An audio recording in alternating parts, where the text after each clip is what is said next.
Live at 6 സ്വാഗതം. പ്രധാന തലക്കെട്ടുകൾ. PV അൻവർ പിന്നോട്ടില്ല. താൻ പങ്കുവച്ചത് സാധാരണ പാർട്ടി പ്രവർത്തകരുടെ വികാരം. ആ അന്തസ്സുള്ള മുഖ്യമന്ത്രി, അന്തസ്സുള്ള ഗവൺമെന്റ്, അന്തസ്സുള്ള പാർട്ടി, അവരുടെ മുന്നിലാണ് എന്റെ പെറ്റീഷൻസ് ഞാൻ കൊടുത്തിട്ടുള്ളത്. ജനങ്ങളുടെ മുന്നിലാണ് ഈ കാര്യങ്ങൾ ഞാൻ തുറന്നു പറഞ്ഞിട്ടുള്ളത്. അജിത് കുമാറിനെ മാറ്റാത്തതിൽ അതൃപ്തി. ഹെഡ്മാസ്റ്ററെ കുറിച്ചൊരു പരാതി വന്നു, വളരെ സീരിയസ് ആയ പരാതി ഹെഡ്മാസ്റ്ററെ കുറിച്ച്. അതാരാ അന്വേഷിക്കുക? ആ സ്കൂളിലെ കൂടെ പ്രവർത്തിക്കുന്ന അധ്യാപകനും അവിടുത്തെ പ്യൂണും ബെല്ലടിക്കുന്നവനാണോ അന്വേഷിക്കുക? എന്നിട്ട് ആ അദ്ദേഹത്തിന് തന്നെയാണോ റിപ്പോർട്ട് കൊടുക്കുക? അല്ലല്ലോ. അങ്ങനെയുള്ള ഒരു നയം ഉണ്ടാവും തോന്നുന്നുണ്ടോ? MV ഗോവിന്ദന് പരാതി നൽകി MLA. ഇത് ഈ അഴിമതിക്കെതിരെ, ഈ അക്രമത്തിനെതിരെ, ഇവിടെ ജനങ്ങൾ ആഗ്രഹിക്കുന്ന ഈ ഗവൺമെന്റിനെ തകർക്കാൻ ശ്രമിക്കുന്ന ഒരു ലോബിക്കെതിരെയുള്ള ഒരു വിപ്ലവമായി മാറും. അതിന് യാതൊരു തർക്കവുമില്ല. ഒരു കൊട്ടാര വിപ്ലവമാണ്. അല്ല, അത് കൊട്ടാരത്തിലാണോ കുടിലാണോ നമുക്ക് നോക്കാം. ആരോപണങ്ങളിൽ ഭയമില്ലെന്ന് P. ശശി.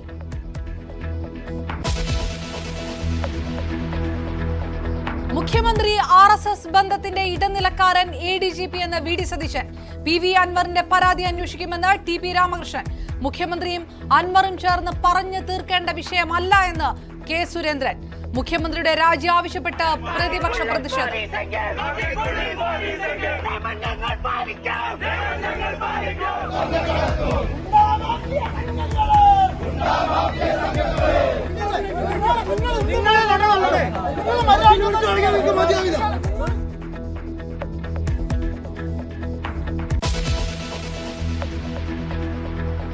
സംവിധായകൻ രഞ്ജിത്തിന്റെ മുൻകൂർ ജാമ്യാപേക്ഷ ഹൈക്കോടതി തീർപ്പാക്കി.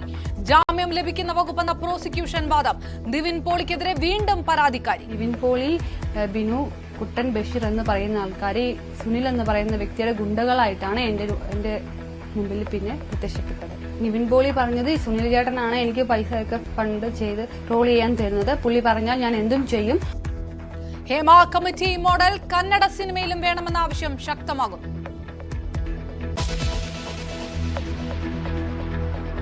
ഗവർണർ ആരിഫ് മുഹമ്മദ് ഖാന്റെ കാലാവധി നാളെ അവസാനിക്കും. പുതിയ ഗവർണറെ തീരുമാനിക്കാതെ കേന്ദ്ര സർക്കാർ. കാലാവധി നീട്ടി നൽകുമെന്ന സൂചന.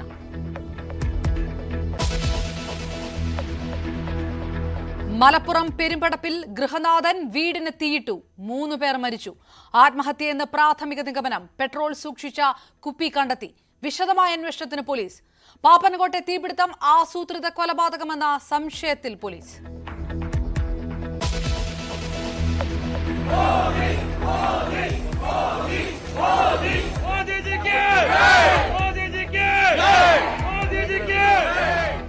പ്രധാനമന്ത്രിയുടെ സിംഗപ്പൂർ സന്ദർശനം തുടരുന്നു. മോദിക്ക് ലഭിച്ചത് ഊഷ്മള വരവേൽപ്പ്. ഉഭയകക്ഷി ബന്ധം ശക്തമാക്കുമെന്ന് പ്രധാനമന്ത്രി.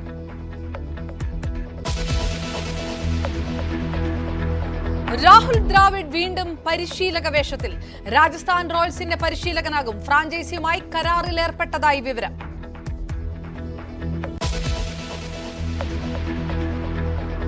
PV അൻവറിന്റെ നീക്കങ്ങൾ പാർട്ടി നേതൃത്വത്തിന്റെ അറിവോടെയെന്ന സംശയം ബലപ്പെടുന്നു.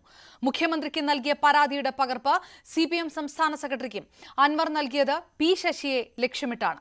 മറ്റന്നാൾ CPM സംസ്ഥാന സെക്രട്ടേറിയറ്റ് അൻവറിന്റെ പരാതി ചർച്ച ചെയ്യും. P. ശശി ആഭ്യന്തര വകുപ്പ് അടക്കി ഭരിക്കുകയാണെന്ന പരാതി നേരത്തെ പാർട്ടി നേതൃത്വത്തിന് മുന്നിലുണ്ട്. ഇല്ല, ഞാൻ കാര്യങ്ങൾ പറഞ്ഞിട്ടില്ല. എനിക്കൊരു ഉറപ്പ് എവിടെ നിന്നും ലഭിച്ചിട്ടില്ല. നീതിപൂർവമായ ഒരു അന്വേഷണം ഈ വിഷയത്തിൽ നടക്കുമെന്നും കുറ്റവാളികള് ശിക്ഷിക്കപ്പെടുമെന്നും ആ കുറ്റം ചെയ്തവർ അതിന് അനുസൃതമായ ശിക്ഷയ്ക്ക് വിധേയമാകുമെന്ന് തന്നെയാണ് ഞാൻ ഇപ്പോഴും വിശ്വസിക്കുന്നത്. അല്ല, അത് പാർട്ടി സെക്രട്ടറിയോട് പറഞ്ഞ കാര്യങ്ങൾ ഇപ്പൊ ഇവിടെ പറയണ്ടല്ലോ. ഇന്നലെ അതേ പരാതിയാണ് ഇന്നലെ മുഖ്യമന്ത്രിക്ക്. ലക്ഷക്കണക്കിന് ഈ ഗവൺമെന്റ് നിലനിൽക്കണമെന്ന് ആഗ്രഹിക്കുന്ന ലക്ഷോപലക്ഷം വരുന്ന കേരളത്തിലെ പാവപ്പെട്ട ജനങ്ങളുണ്ട്. ഈ ഗവൺമെന്റ് ഇവിടെ നിലനിൽക്കണമെന്ന് ആഗ്രഹിക്കുന്ന ഗവൺമെന്റ്, ഈ ഗവൺമെന്റിനെ തിരിച്ച് അധികാരത്തിലെത്തിച്ച ജനങ്ങൾ, ആ ജനങ്ങളുടെ വികാരമാണ് ഞാൻ പറഞ്ഞത്. ആ പാർട്ടി പ്രവർത്തകരുടെ വികാരമാണ് ഞാൻ പറഞ്ഞത്. അതിനെ തള്ളിക്കളയാൻ കഴിയുമെന്ന് ഞാൻ വിശ്വസിക്കുന്നില്ല. മുഖ്യമന്ത്രിക്ക് വീഴ്ച സംഭവിച്ചിട്ടുണ്ടോ ഇവരെ നിയന്ത്രിക്കുന്നതിൽ? ഒരിക്കലും വീഴ്ച സംഭവിച്ചിട്ടില്ല. അദ്ദേഹത്തിന് വിശ്വസിച്ചേൽപ്പിച്ചവർ ആ വിശ്വാസ്യത നിറവേറ്റില്ല. വിശ്വസിച്ചേൽപ്പിച്ചവനെ എപ്പോഴും ചതിക്കാം. അതിന് ആ വിശ്വസിച്ചേൽപ്പിച്ചവനല്ല അതിന് ഉത്തരവാദി. ആ വിശ്വസിച്ചേൽപ്പിക്കപ്പെട്ട വ്യക്തിയാണ് ചതിച്ചിട്ടുണ്ടെങ്കിൽ അവർക്കാണ് അതിന്റെ ഉത്തരവാദിത്വം എന്നാണ് ഞാൻ വിശ്വസിക്കുന്നത്. മുഖ്യമന്ത്രിക്ക് ബോധ്യമുണ്ടോ അദ്ദേഹം ചതിക്കപ്പെട്ടത്? എനിക്കറിയില്ല. I don't know that. മുഖ്യമന്ത്രിയെ വിശ്വസിച്ചേൽപ്പിച്ചവർ ചതിക്കുന്ന കാര്യം ചൂണ്ടിക്കാണിക്കാൻ PV അൻവർ വേണ്ടി വന്നു. കാരണം പാർട്ടി സംവിധാനത്തിൽ അങ്ങേക്കാൾ ഉയർന്ന റാങ്കിലും മറ്റും ഇരിക്കുന്ന ഇതൊന്നും ചൂണ്ടിക്കാണിക്കുന്നില്ല. കുറ്റകരമായ ഒരു മൗനമല്ലേ അപ്പോൾ അവർ അല്ല, അവർക്ക് ഇതിനെപ്പറ്റി അത്ര ഡീറ്റെയിൽഡ് അറിയുന്നുണ്ടാവില്ല. അവരിതിനെക്കുറിച്ച് അത്ര ഡീറ്റെയിൽഡ് ആയിട്ട് അന്വേഷിച്ചിട്ടുണ്ടാവില്ല. ഞാൻ അത്രയും ഡീറ്റെയിൽഡായി അന്വേഷിച്ച് ജനങ്ങളുടെ വികാരം, എന്റെ പാർട്ടി പ്രവർത്തകരുടെ വികാരം എല്ലാം കണ്ടുകൊണ്ട് നിൽക്കുകയാണ്. എന്തുകൊണ്ട് ഈ പോലീസ് ഇങ്ങനെ, എന്തുകൊണ്ട് ഈ പോലീസ് ജനങ്ങളെങ്ങനെ നിരന്തരമായി ഉറപ്പിക്കുന്നു? എന്താണ് ഇതിന് കാരണം? എന്തുകൊണ്ട് തൃശൂർ പൂരം കലക്കുന്നു? എന്തിന് ബഹുമാനപ്പെട്ട മുഖ്യമന്ത്രി പങ്കെടുത്ത ചടങ്ങിൽ അലങ്കോലപ്പെടുത്തിയവർ അങ്ങനെ അലങ്കോലപ്പെടുത്തിയിട്ടുള്ള ഒരു അക്രമികളാണെന്ന് ബഹുമാനപ്പെട്ട മുഖ്യമന്ത്രി പറയുമ്പോൾ, അത് മുഖ്യമന്ത്രി പറഞ്ഞു കഴിഞ്ഞ ഒരു മണിക്കൂർ കഴിയുമ്പോൾ സഖാക്കൾക്കെതിരെ കേസെടുക്കുന്നു. ഇങ്ങനെ ഒരു വൃത്തികെട്ട പോലീസ് അങ്ങനെ അങ്ങുണ്ടാകുമോ കേരളത്തിൽ? ആ അന്വേഷണമാണ് ഇന്നിവിടെ എത്തിച്ചിട്ടുള്ളത്. അതുമായി ഞാൻ മുന്നോട്ട് പോകും. താൻ പരാതിയെല്ലാം പാർട്ടി നേതൃത്വത്തിന് സമർപ്പിച്ചിട്ടുണ്ട്. അതിന്മേൽ നടപടി ഉണ്ടാകുമെന്നാണ് പ്രതീക്ഷയെന്നും നിലപാടിൽ നിന്ന് പിന്നോട്ട് പോയിട്ടില്ലെന്നും PV അൻവർ വ്യക്തമാക്കി. വലിയ വാർത്ത ഇപ്പൊ 2 ദിവസമായിട്ട് കീഴടങ്ങി പൊങ്ങി മുങ്ങി എന്നൊക്കെ ഉണ്ട്. അത് നടക്കട്ടെ. ഇപ്പൊ എലിയായി പോയി, അതിലൊന്നും എനിക്ക് കുഴപ്പമില്ല. അപ്പൊ എലിയായാലും പൂച്ചയായാലും ഞാൻ ഉയർത്തിയ എന്റെ വിഷയങ്ങളുമായിട്ട് ഈ പൊതുസമൂഹത്തിന് മുന്നിൽ ഉണ്ടാകും. അതിൽ ഒരു തർക്കവും നിങ്ങൾ കരുതണ്ട. പിന്നെ ഇപ്പൊ നിങ്ങളുടെ ചോദ്യം ഇന്നലെയും ചോദിച്ചു, ADGPയെ മാറ്റി നിർത്തണം. ഞാൻ അപ്പോഴും പറഞ്ഞ ഉത്തരം എന്താ? അത് ഗവൺമെന്റും മുഖ്യമന്ത്രിയുമാണ് അത് തീരുമാനിക്കേണ്ടത്. ഇപ്പൊ പാർട്ടിക്കും ആ കാര്യങ്ങൾ കൊടുത്തിട്ടുണ്ട്. സ്വാഭാവികമായും ഈ പാർട്ടിയെക്കുറിച്ച് നിങ്ങൾ എന്താ മനസ്സിലാക്കിയത്? ഇതൊരു അന്തസ്സുള്ള പാർട്ടിയാണ്, അന്തസ്സുള്ള ഗവൺമെന്റാണ്, അന്തസ്സുള്ള മുഖ്യമന്ത്രിയാണ്. ആ അന്തസ്സുള്ള മുഖ്യമന്ത്രി, അന്തസ്സുള്ള ഗവൺമെന്റ്, അന്തസ്സുള്ള പാർട്ടി, അവരുടെ മുന്നിലാണ് എന്റെ പെറ്റീഷൻസ് ഞാൻ കൊടുത്തിട്ടുള്ളത്. ജനങ്ങളുടെ മുന്നിലാണ് ഈ കാര്യങ്ങൾ ഞാൻ തുറന്നു പറഞ്ഞിട്ടുള്ളത്. ADGPയെ നിലനിർത്തി അന്വേഷണം തുടരുന്നതിലുള്ള അതൃപ്തിയും അൻവർ പങ്കുവച്ചു. ഹെഡ്മാസ്റ്ററെ കുറിച്ചൊരു പരാതി വന്നു, വളരെ സീരിയസ് ആയ പരാതി ഹെഡ്മാസ്റ്ററെ കുറിച്ച്. അതാരാ അന്വേഷിക്കുക? ആ സ്കൂളിലെ കൂടെ പ്രവർത്തിക്കുന്ന അധ്യാപകനും അവിടുത്തെ പ്യൂണും ബെല്ലടിക്കുന്നവനുമാണോ അന്വേഷിക്കുക? എന്നിട്ട് ആ അദ്ദേഹത്തിന് തന്നെയാണോ റിപ്പോർട്ട് കൊടുക്കുക? അല്ലല്ലോ. അങ്ങനെയുള്ള ഒരു നയം ഉണ്ടാവും തോന്നുന്നുണ്ടോ? അല്ല ഞാൻ ചോദിക്കട്ടെ, അല്ല അങ്ങനെ ഒരു സംഭവം ഉണ്ടാവുമോ? അല്ല, അതിപ്പോ ഇന്ന് തന്നെ അത് നടക്കണം. ഇന്നലെയല്ലേ പെറ്റീഷൻ കൊടുത്തിട്ടുള്ളൂ. ഇത് പഠിക്കണ്ടേ? അതിന്റെ പ്രൊസീജിയർ ഇല്ലേ? അത് പഠിക്കേണ്ടവർ അങ്ങനെയാണ്. താങ്കൾ പറഞ്ഞ പോലെയാണ്, പിയൂണും ക്ലർക്കുമാരും ചേർന്നാണ് ഹെഡ്മാസ്റ്ററിനെതിരെ. അങ്ങനെയല്ലേ? നിങ്ങൾക്കില്ല തിരക്ക്, എനിക്ക് ആ കാര്യത്തിലില്ല. എനിക്ക് ഇതിന് പ്രൊസീജിയർ പാലിക്കേണ്ടതുണ്ട്. ആ പ്രൊസീജിയർ അനുസരിച്ച് കാര്യങ്ങൾ നീങ്ങും. അല്ലാതെ ഈ പറഞ്ഞതുപോലെ ആ ഹെഡ്മാസ്റ്റർ കസാലയിൽ ഇരുന്നിട്ട് പ്യൂണത് അന്വേഷിക്കും എന്ന അഭിപ്രായം എന്നുള്ള അതിന്റെ ഉത്തരവാദിത്വം ഈ ഗവൺമെന്റിന് ഈ പാർട്ടിക്കൊക്കെ ഇല്ലേ? അതിപ്പോ നിങ്ങളുടെ ചോദ്യം തന്നെയാണ് എനിക്ക് ചോദിക്കാനുള്ളത്. അവിടത്തേക്ക് എത്തുന്നല്ലേ ഉള്ളൂ. കാരണം വീണ്ടും ഈ പറയുന്ന ഇദ്ദേഹത്തിന്റെ അടുത്തേക്ക് തന്നെയാണ് ഇവർക്കൊക്കെ പോകേണ്ടത്. ആ ഹെഡ്മാസ്റ്റർ അടുത്തേക്ക് തന്നെയാണ് എന്തെങ്കിലും കാര്യമായി പോകേണ്ടത്. അപ്പൊ അങ്ങനെ ഒരു സംഗതി ഉണ്ടാവുമോ? സാധാരണ പാർട്ടി പ്രവർത്തകരുടെ വികാരമാണ് താൻ പങ്കുവച്ചത്. താൻ നയിക്കുന്നത് വിപ്ലവമാണെന്നുമായിരുന്നു അൻവറിന്റെ നിലപാട്. തുടങ്ങിയിട്ടല്ലേ ഉള്ളൂ. തുടങ്ങുമ്പോൾ വിപ്ലവം ഉണ്ടാവരെങ്ങനെയാ? നിങ്ങളൊക്കെ ചരിത്രം പഠിച്ചവരാണല്ലോ. വിപ്ലവം എങ്ങനെയാ ഉണ്ടാവുന്നത്? അത് എഴുതി വെച്ചൊരു സംഘടന ഉണ്ടാക്കി, ഒരു സംവിധാനം ഉണ്ടാക്കിയിട്ടല്ല ഉണ്ടാവാറ്. അത് വിപ്ലവം ഒരു ജനകീയ മുന്നേറ്റമാണ് ഉണ്ടാവുന്നത്. അതൊരു വിപ്ലവമായി മാറി മറ്റൊരു രൂപത്തിലേക്ക് രൂപാന്തരപ്പെടുക ചെയ്യുക. ഇത് ഈ അഴിമതിക്കെതിരെ, ഈ അക്രമത്തിനെതിരെ, ഇവിടെ ജനങ്ങൾ ആഗ്രഹിക്കുന്ന ഈ ഗവൺമെന്റിനെ തകർക്കാൻ ശ്രമിക്കുന്ന ഒരു ലോബിക്കെതിരെയുള്ള ഒരു വിപ്ലവമായി മാറും. അതിന് യാതൊരു തർക്കവുമില്ല. ഒരു കൊട്ടാര വിപ്ലവമാണോ? അല്ല, അത് കൊട്ടാരത്തിലാണോ കുടിലാണോ നമുക്ക് നോക്കാം. ആഭ്യന്തര വകുപ്പിലെ പ്രധാനികൾക്കെതിരെ മുഖ്യമന്ത്രിക്ക് നൽകിയ പരാതി, അതേ പരാതി അതിന്റെ പകർപ്പാണ് ഇന്ന് CPI സംസ്ഥാന സെക്രട്ടറി MV ഗോവിന്ദനും PV അൻവർ MLA നൽകിയത്. അതായത് ആഭ്യന്തര വകുപ്പ് മാത്രം അന്വേഷിച്ചാൽ പോരാ, ഇക്കാര്യത്തിൽ പാർട്ടി അന്വേഷണം വേണം. അങ്ങനെ വരുമ്പോൾ സ്വാഭാവികമായും PV അൻവറിന്റെ ആരോപണങ്ങളിൽ ഏറ്റവും പ്രധാനപ്പെട്ട ആരോപണം ഉയർന്നത് P ശശി എന്ന CPIന്റെ സംസ്ഥാന സമിതി അംഗത്തിനെതിരെയാണ്. CPI മുഖ്യമന്ത്രിയുടെ പൊളിറ്റിക്കൽ സെക്രട്ടറിക്കെതിരെയാണ്. MR അജിത്കുമാർ എന്ന ഉദ്യോഗസ്ഥനെ മാത്രം ലക്ഷ്യമിട്ടല്ല അൻവറിന്റെ നീക്കമെന്ന് കൂടുതൽ വ്യക്തമാക്കുന്നതാണ് ഇന്ന് പാർട്ടി സംസ്ഥാന സെക്രട്ടറി MV ഗോവിന്ദന് അൻവർ നൽകിയ പരാതി. അതായത് സംസ്ഥാന സമിതി അംഗത്തിനെതിരെ ഒരു പരാതി പാർട്ടിക്ക് മുമ്പാകെ വന്നാൽ സ്വാഭാവികമായും അത് പാർട്ടിക്ക് ചർച്ച ചെയ്യേണ്ടി വരും. ഇത്രയും നാൾ മാധ്യമങ്ങളിലൂടെ വന്ന വിവരം മാത്രമായിരുന്നു CPI മുമ്പിൽ ഉണ്ടായിരുന്നതെങ്കിൽ ഇപ്പോൾ കൃത്യമായി രേഖാമൂലം മുന്നണിയുടെ ഒരു MLA CPMന്റെ പട്ടികയിൽപ്പെട്ട നിയമസഭാ കക്ഷിയിൽ CPMന്റെ പട്ടികയിൽപ്പെട്ട ഒരു MLAയുടെ പരാതി രേഖാമൂലം പാർട്ടി സെക്രട്ടറി ലഭിക്കുകയാണ്. പാർട്ടി സംസ്ഥാന സമിതി അംഗമായ മുഖ്യമന്ത്രിയുടെ പൊളിറ്റിക്കൽ സെക്രട്ടറി സൂപ്പർ മുഖ്യമന്ത്രി ചമയുന്നു എന്ന ആരോപണം നേരത്തെ CPM-ൽ ഉള്ളതാണ്. ആഭ്യന്തര വകുപ്പിൽ മുഖ്യമന്ത്രി പോലും അറിയാതെ പല കാര്യങ്ങളും പി ശശിയും അദ്ദേഹത്തോട് ചേർന്ന് നിൽക്കുന്ന ഉദ്യോഗസ്ഥരും നടത്തുന്നു എന്ന പരാതി CPM മുമ്പിൽ ഉള്ളതാണ്. ആ പരാതി മറ്റന്നാൾ ചേർന്ന CPM-ന്റെ സംസ്ഥാന സെക്രട്ടറി യോഗത്തിന് പരിഗണിക്കേണ്ടി വരും. അത് പരിഗണിക്കണം. അങ്ങനെ ശശിക്കെതിരായ പരാതി പാർട്ടി ചർച്ച ചെയ്യണമെന്ന ലക്ഷ്യത്തോടു കൂടി തന്നെയാണ് PV അൻവറിന്റെ ഈ പരാതി എന്ന് വ്യക്തമാണ്, നീക്കമെന്ന് വ്യക്തമാണ്. അതുകൊണ്ടാണ് ഇത്തരത്തിൽ അൻവറിന്റേത് ഒരു ഒറ്റയാൾ നീക്കമല്ല, ഒരു ഒറ്റയാൾ പട്ടാളമല്ല PV അൻവർ. അൻവറിന്റെ സഹായവും അദ്ദേഹം ദൈവം മാത്രമാണ് തന്റെ പിന്നിൽ ഇന്നലെ പറഞ്ഞു. പക്ഷേ ഇന്ന് ദൈവത്തെയും പാർട്ടിയെയും ഭയക്കുന്നു എന്ന് പറയുമ്പോൾ സ്വാഭാവികമായും പാർട്ടി തന്റെ പരാതി അന്വേഷിക്കണം, സംസ്ഥാന സമിതി അംഗത്തിനെതിരെ പരാതി അന്വേഷിക്കണമെന്ന നിലപാടാണ് PV അൻവർ മുന്നോട്ട് വയ്ക്കുന്നത്. അതായത് PV അൻവറിന്റെ പരാതി പാർട്ടി ചർച്ച ചെയ്യും. തെറ്റിരുത്തൽ രേഖയുടെ ചർച്ചകൾ നടക്കുന്ന വേളയിൽ മുഖ്യമന്ത്രി ഓഫീസിനെതിരെ നിരവധി പരാതികളാണ് CPM നേതൃത്വം ലഭിച്ചിരുന്നത്. അവിടെ പി ശശിക്കെതിരെ കൃത്യമായ നീക്കമാണ് പാർട്ടിയിൽ നിന്നുണ്ടാകുന്നത്. ആരാണ് ഇതിൽ പിന്നിലെന്ന് വരും ദിവസങ്ങളിൽ വ്യക്തമാകും. പക്ഷേ കൃത്യമായി PV അൻവറിന്റെ നീക്കങ്ങൾക്ക് പിന്നിൽ CPM-ലെ ഉന്നത തലത്തിലുള്ള തീരുമാനമുണ്ട് എന്ന് വ്യക്തമാക്കുന്നതാണ് PV അൻവർ MV ഗോവിന്ദൻ കൂടിക്കാഴ്ച. ആരോപണങ്ങളിൽ ഭയമില്ലെന്ന് മുഖ്യമന്ത്രിയുടെ പൊളിറ്റിക്കൽ സെക്രട്ടറി പി ശശി. ആളുകൾക്ക് എന്താരോപണവും ഉന്നയിക്കാൻ സ്വാതന്ത്ര്യമുണ്ട്. SFI സെക്രട്ടറിയായ കാലം മുതൽ തന്നെ വേട്ടയാടുന്നുണ്ടെന്നും പി ശശി. ഇംഗ്ലീഷ് വാരികയ്ക്ക് നൽകിയ അഭിമുഖത്തിലായിരുന്നു പി ശശിയുടെ പ്രതികരണം.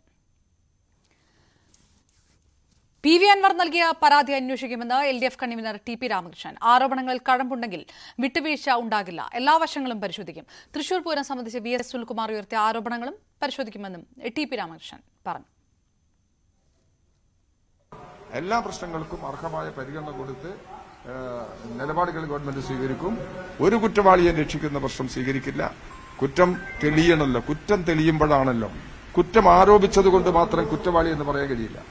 കുറ്റം തെളിഞ്ഞു കഴിഞ്ഞാൽ കുറ്റവാളികൾക്ക് കർശനമായ നിലപാട് അവർക്കെതിരെ നിലപാട് സ്വീകരിക്കുക എന്നുള്ളത് തന്നെയാണ് ഉദ്ദേശിക്കുന്നത്. അത്തരമൊരു നിലപാട് നമ്മൾ സ്വീകരിക്കുന്നത് ചെയ്യും. ഇപ്പോൾ അൻവർ ഇടതുപക്ഷ ജനാധിപത്യ മുന്നണിയുമായി സഹകരിക്കുന്ന ഒരു MLA ആണ്.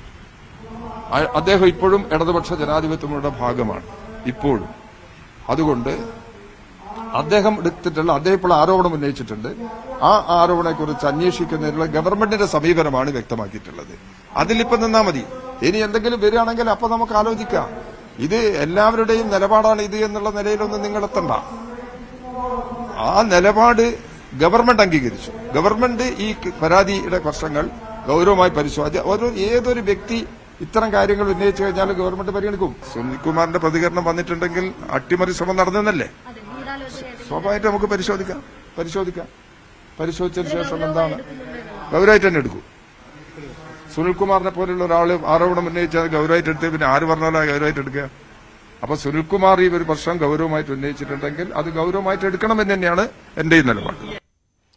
PV അൻവറിന്റെ ആരോപണം നേരിടുന്നവർ ഭരണരംഗത്തെ പ്രമുഖരെന്ന് CPI സംസ്ഥാന സെക്രട്ടറി ബിനോയ് വിശ്വം. ഉചിതമായ നടപടി സർക്കാർ സ്വീകരിക്കും. തൃശൂർ പൂരം അട്ടിമറിക്കപ്പെട്ടതിലെ ഗൂഢനീക്കം അന്വേഷിക്കണമെന്ന് ആവശ്യപ്പെട്ടിരുന്നു. RSS CPM ചർച്ച എന്ന കാഴ്ചപ്പാട് CPIക്ക് ഇല്ല എന്നും ബിനോയ് വിശ്വം പറഞ്ഞു.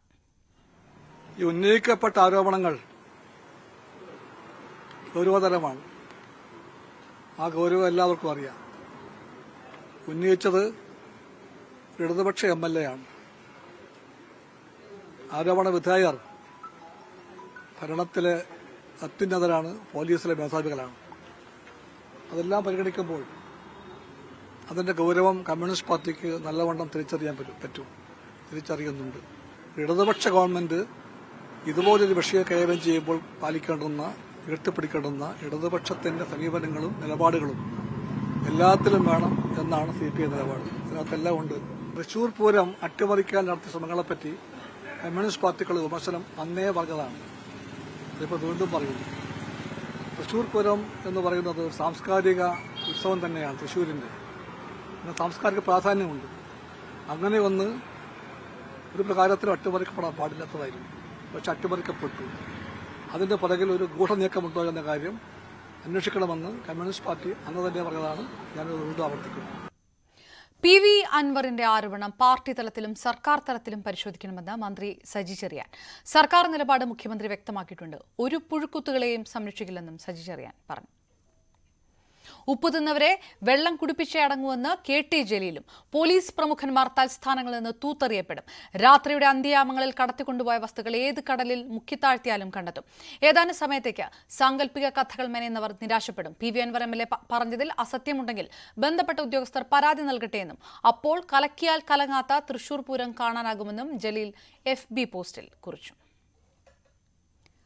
മുഖ്യമന്ത്രിയുടെ RSS ബന്ധത്തിന്റെ ഇടനിലക്കാരൻ ADGP ആണെന്ന പുതിയ ആരോപണവുമായി പ്രതിപക്ഷ നേതാവ്. 2023 RSS നേതാവ് ദത്താത്രേയ ഹൊസബുള്ളയെ ADGP കണ്ടത് മുഖ്യമന്ത്രിയുടെ നിർദ്ദേശപ്രകാരമല്ലേ എന്നും ഏത് വിഷയം തീർക്കാനാണ് അജിത് കുമാറിനെ അയച്ചതെന്ന് മുഖ്യമന്ത്രി വ്യക്തമാക്കണമെന്നും പ്രതിപക്ഷ നേതാവ് ആവശ്യപ്പെട്ടു. BJPക്ക് അക്കൗണ്ട് തുറക്കാൻ ADGPയെ മുഖ്യമന്ത്രി ഇടനിലനിർത്തി എന്ന ആരോപണവും VD സതീശൻ ഉന്നയിച്ചു. ഗുരുതരമായ ആരോപണങ്ങൾ ഉയർന്നിട്ടും മുഖ്യമന്ത്രി തന്റെ പൊളിറ്റിക്കൽ സെക്രട്ടറിയെയും ADGP അജിത് കുമാറിനെയും സംരക്ഷിക്കുകയാണ്. ഞാൻ ചോദിച്ചു, ഭയന്നിട്ടാണോ അവരെ? എനിക്കിന്ന് മുഖ്യമന്ത്രിയോട് ചോദിക്കാനുള്ളത്, 2023 മെയ് 20 മുതൽ 22 വരെ തൃശൂർ പാറമേക്കാവ് വിദ്യാമന്ദിർ സ്കൂളിൽ വെച്ച് RSSന്റെ ഒരു ക്യാമ്പ് നടന്നിരുന്നു. ആ RSSന്റെ ക്യാമ്പിൽ അവരുടെ ജനറൽ സെക്രട്ടറി ദത്താത്രേയ ഹൊസബല പങ്കെടുത്തിരുന്നു. ആ RSS ജനറൽ സെക്രട്ടറിയെ കാണാൻ മുഖ്യമന്ത്രി ഈ ADGP ലോ ആൻഡ് ഓർഡറിന്റെ ചുമതലയുള്ള അജിത് കുമാറിനെ പറഞ്ഞയച്ചിരുന്നു.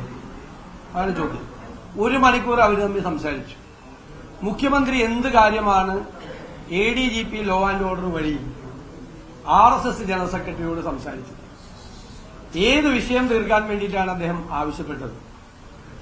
എന്ത് കാര്യത്തിനാണ് കേരളത്തിലെ പോലീസിലെ ലോ ആൻഡ് ഓർഡറിന്റെ ചുമതലയുള്ള ഒരു ഉന്നത ഉദ്യോഗസ്ഥനെ അങ്ങോട്ട് അയച്ചത്?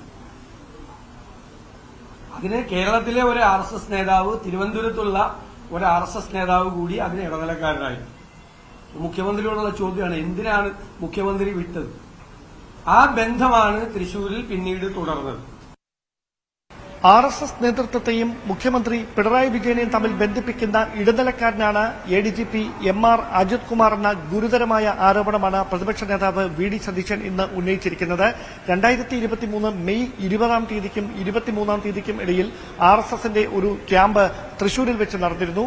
അതിന് നേതൃത്വം നൽകിയ RSS ജനറൽ സെക്രട്ടറിയുമായി മുഖ്യമന്ത്രിയുടെ നിർദ്ദേശപ്രകാരം ക്രമസമാധാന ചുമതലയുണ്ടായിരുന്ന ADGP രഹസ്യമായി കൂടിക്കാഴ്ച നടത്തിയെന്നാണ് അദ്ദേഹം ആരോപിക്കുന്നത്. ഇതുമായി ബന്ധപ്പെട്ട CCTV ദൃശ്യങ്ങൾ അടക്കം തന്റെ പക്കൽ ഉണ്ടെന്നും ആവശ്യമെങ്കിൽ അത് പുറത്തുവിടുമെന്നുമാണ് പ്രതിപക്ഷ നേതാവ് പറയുന്നത്. അതോടൊപ്പം ADGPക്കെതിരെയും ആരോപണ വിധേയനായ മുഖ്യമന്ത്രിയുടെ പൊളിറ്റിക്കൽ സെക്രട്ടറി P ശശിക്കെതിരെയും ഒരു നടപടിയും എടുക്കാൻ മുഖ്യമന്ത്രിക്ക് ധൈര്യമില്ലാത്തത് അത് മുഖ്യമന്ത്രിയുടെ നിർദ്ദേശപ്രകാരമാണ് ഇത്തരത്തിലുള്ള നീക്കങ്ങൾ ADGP നടത്തിയത് എന്നതുകൊണ്ട് തന്നെയാണെന്നും അദ്ദേഹം വ്യക്തമാക്കുന്നു. ഒരു കാര്യം ഉറപ്പാണ്, MR അജിത് കുമാറിനെതിരെ ഏതെങ്കിലും തരത്തിലുള്ള ഒരു നടപടിക്ക് അദ്ദേഹം തുനിയുന്ന സാഹചര്യം ഉണ്ടായാൽ MR അജിത് കുമാർ മുഖ്യമന്ത്രി പറഞ്ഞതിന് ശേഷം നടപ്പിലാക്കിയ കാര്യങ്ങൾ അദ്ദേഹം തന്നെ വിശദീകരിക്കുന്ന സാഹചര്യമുണ്ടാകും. അത് മുഖ്യമന്ത്രിയെ തന്നെ പ്രതിരോധത്തിലാക്കും. അതുകൊണ്ട് ധൈര്യമുണ്ടോ മുഖ്യമന്ത്രിക്ക് ADGPക്കെതിരെ നടപടിയെടുക്കാനെന്നാണ് പ്രതിപക്ഷ നേതാവ് ചോദിക്കുന്നത്. അതോടൊപ്പം ഇപ്പോൾ രൂപീകരിച്ചിരിക്കുന്ന അന്വേഷണ സംഘം ADGPക്ക് കീഴിലുള്ള ഉദ്യോഗസ്ഥരാണ് അതിൽ അടങ്ങിയിരിക്കുന്നത്. അതുകൊണ്ട് അവരുടെ നേതൃത്വത്തിൽ സുതാര്യമായ ഒരു അന്വേഷണം നടക്കുകയില്ല. അതുകൊണ്ട് ഈ കേസിന്റെ അന്വേഷണം ഒരു കേന്ദ്ര ഏജൻസിയെ ഏൽപ്പിക്കണം. CBI തന്നെ ഈ അന്വേഷണം ഏറ്റെടുക്കണം. ഈ ഗുരുതരമായ ആരോപണങ്ങളിൽ CBI അന്വേഷണമാണ് ആവശ്യമായിട്ടുള്ളതെന്നും പ്രതിപക്ഷ നേതാവ് വ്യക്തമാക്കുന്നുണ്ട്.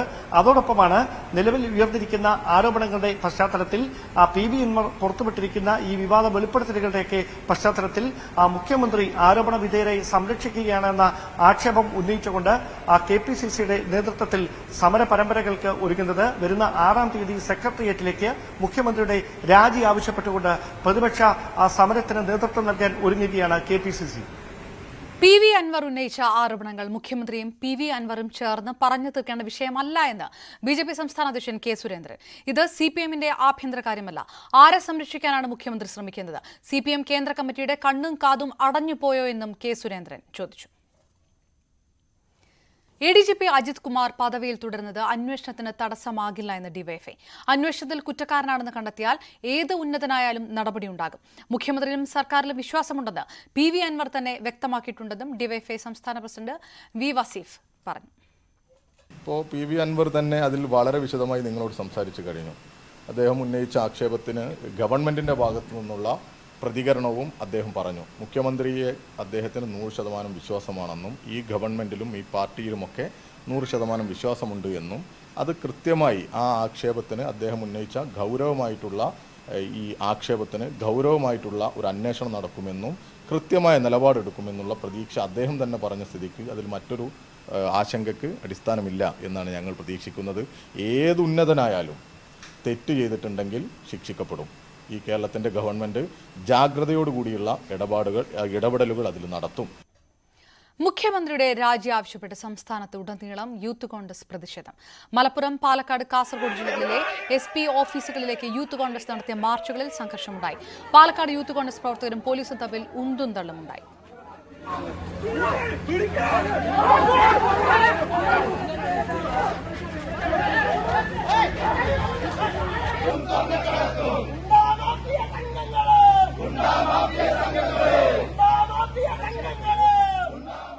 മലപ്പുറത്ത് യൂത്ത് കോൺഗ്രസ് പ്രവർത്തകർക്ക് നേരെ ജലപീരങ്കി പ്രയോഗിച്ചു. ബാരിക്കേഡ് തകർത്ത് മുന്നോട്ട് പോകാൻ ശ്രമിച്ച പ്രവർത്തകരെ അറസ്റ്റ് ചെയ്ത് നീക്കി.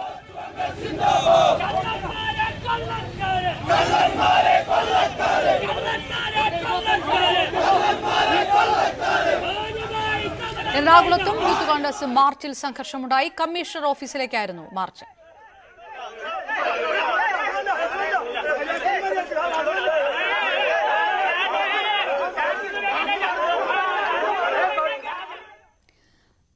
PV അൻവർ MLAയുടെ വെളിപ്പെടുത്തലിൽ പ്രത്യേക അന്വേഷണം ആവശ്യപ്പെട്ട് ഹൈക്കോടതിയിൽ ഹർജി.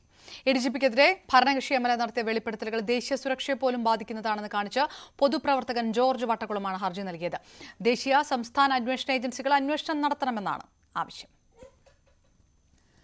പൂരം കലക്കിയാൽ രാഷ്ട്രീയമായി ജയിക്കാൻ കഴിയുമെന്നത് BJPയുടെ ഫോർമുലയാണെന്ന് VS സുനിൽകുമാർ. ആ ഫോർമുല തന്റെ തലയിൽ കെട്ടിവെക്കേണ്ട.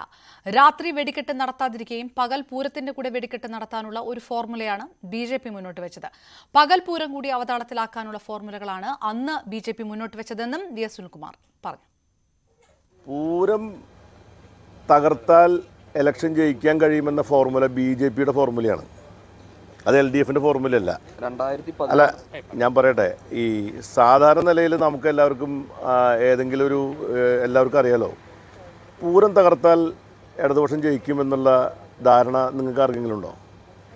പൂരം തകർത്താൽ ജയിക്കും എന്ന ധാരണ ആർക്കുണ്ടായിരുന്നത്?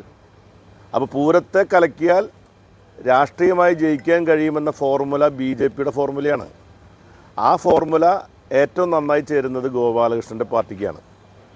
അപ്പോൾ അദ്ദേഹത്തിൻ്റെ പാർട്ടി ഫോർമുല എൻ്റെ തലയിൽ കെട്ടിവെക്കാൻ നോക്കരുത്. ഞാനിപ്പോൾ ഇന്നലെ ആവശ്യപ്പെട്ടത് ഈ പൂരം കലക്കിയതുമായി ബന്ധപ്പെട്ട വിഷയങ്ങൾ ജനങ്ങൾ അറിയണം, പുറത്തു വരണമെന്ന് പറയാൻ കാരണം പൂരം കലക്കിയതിൻ്റെ പിന്നിൽ അതിൻ്റെ രാഷ്ട്രീയ നേട്ടം കൈവരിച്ച ആളുകൾക്കടക്കം ബന്ധമുണ്ടെന്നുള്ളതുകൊണ്ടാണ്. അപ്പോൾ ഈ പൂരവുമായി ബന്ധപ്പെട്ട വിഷയങ്ങൾ പുറത്തു വരാൻ പാടില്ല എന്ന് ഈ പറയുന്ന BJP നേതാവിന് എന്തെങ്കിലും താല്പര്യമുണ്ടോ എന്നുള്ളത് അദ്ദേഹത്തിൻ്റെ പത്രസമ്മേളനം കാണുമ്പോൾ ഞാൻ സംശയിക്കുകയാണ്. Party ദുർബലമെന്ന് CPM. സമ്മേളന നടത്തിപ്പുമായി ബന്ധപ്പെട്ട സംസ്ഥാന കമ്മിറ്റിയുടെ രേഖയിലാണ് വിലയിരുത്തൽ. ബ്രാഞ്ച് സെക്രട്ടറിമാർ ശരാശരി നിലവാരത്തിലുള്ളവരാണെന്നും രാഷ്ട്രീയ ധാരണയുള്ളവരെ സെക്രട്ടറിമാരാക്കണമെന്ന് നിർദ്ദേശമുണ്ട്. ഏരിയ, ലോക്കൽ കമ്മിറ്റി സെക്രട്ടറിമാരായി ഫുൾ ടൈമർ വേണം. സഹകരണ ബാങ്ക് ജീവനക്കാർ, സഹകരണ ബാങ്ക് സെക്രട്ടറിമാർ, അഭിഭാഷകർ തുടങ്ങിയവരെ ലോക്കൽ കമ്മിറ്റി സെക്രട്ടറി ആക്കരുത്. സർക്കാരുമായി ബന്ധപ്പെട്ട് പ്രവർത്തിക്കുന്നവരെ ഏരിയ സെക്രട്ടറിമാർ ആക്കരുതെന്നും നിർദ്ദേശമുണ്ട്. വിഭാഗീയ പ്രവർത്തനങ്ങൾ സമ്മേളനങ്ങളിൽ ഉണ്ടാകരുത്. വ്യക്തി കേന്ദ്രീകൃത പ്രവർത്തനവും തുരുത്തുകൾ സൃഷ്ടിക്കലും അനുവദിക്കില്ല. വ്യക്തിവിരോധം നിർക്കാൻ സമ്മേളനങ്ങളെ ഉപയോഗിക്കരുതെന്നും നിർദ്ദേശമുണ്ട്. കൂടുതൽ വാർത്തകൾ കാണാം ഇടവേളയ്ക്ക് ശേഷം.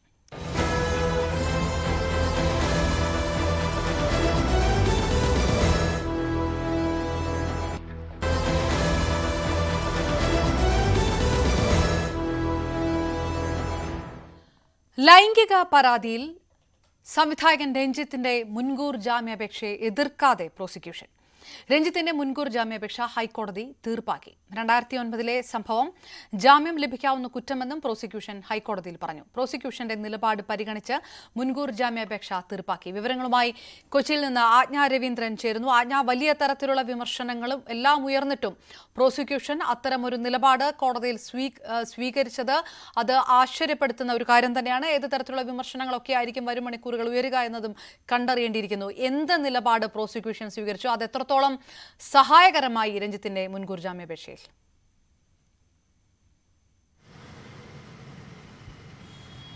അപർണ, ഈ സംഭവം നടക്കുന്നത് 2009 അപ്പോൾ 2009 IPC എന്തു പറയുന്നു അതിനനുസരിച്ചിട്ടായിരിക്കും ശിക്ഷാ നടപടികൾ. ആ കണക്ക് വെച്ച് നോക്കുമ്പോൾ 2009 IPC പറയുന്നതനുസരിച്ചിട്ട് രഞ്ജിത്തിനെതിരെയുള്ള കേസ് ജാമ്യമില്ലാ വകുപ്പ് അല്ലെങ്കിൽ ജാമ്യമില്ലാത്ത വകുപ്പിൽപ്പെടുന്നതല്ല. അതായത് ജാമ്യം ലഭിക്കാവുന്ന കുറ്റം തന്നെയാണ്. അതുകൊണ്ട് തന്നെ ഈ മുൻകൂർ ജാമ്യാപേക്ഷയുടെ ആവശ്യമില്ല എന്നാണ് പ്രോസിക്യൂഷൻ കോടതിയെ അറിയിച്ചത്. അതുകൊണ്ട് തന്നെയാണ് ഈ മുൻകൂർ ജാമ്യാപേക്ഷ തീർപ്പാക്കുന്ന ഒരു സാഹചര്യത്തിലേക്ക് ഹൈക്കോടതി കടന്നത്. നമുക്കറിയാം, ബംഗാളി നടി 2009 പാലേരി മാണിക്യം സിനിമയുടെ സെറ്റിൽ വെച്ച് സിനിമയുടെ ആലോചനയ്ക്ക് അതായത് ഓഡീഷന് വേണ്ടിയിട്ട് തന്നെ വിളിച്ചതാണ്.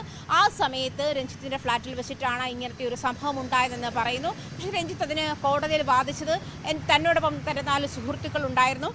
തന്നെയല്ല, അസോസിയേറ്റ് ഡയറക്ടറായിരുന്ന ശങ്കർ രാമകൃഷ്ണനും ആ സമയത്തുണ്ടായിരുന്നു. ശങ്കർ രാമകൃഷ്ണനാണ് ഈ നടിയുമായി സംസാരിച്ചത്. അത് കാര്യം അവർ ഇമെയിൽ അയച്ചപ്പോൾ മറച്ചുവെച്ചു എന്നുള്ള കാരണങ്ങളായിരുന്നു കോടതിയിൽ സൂചിപ്പിച്ചിരുന്നത്. എന്തായാലും ഈ IPC 2009 IPC പിന്നീട് അത് നിയമങ്ങൾ മാറിയിട്ടുണ്ട്, ഭേദഗതി വന്നിട്ടുണ്ട്.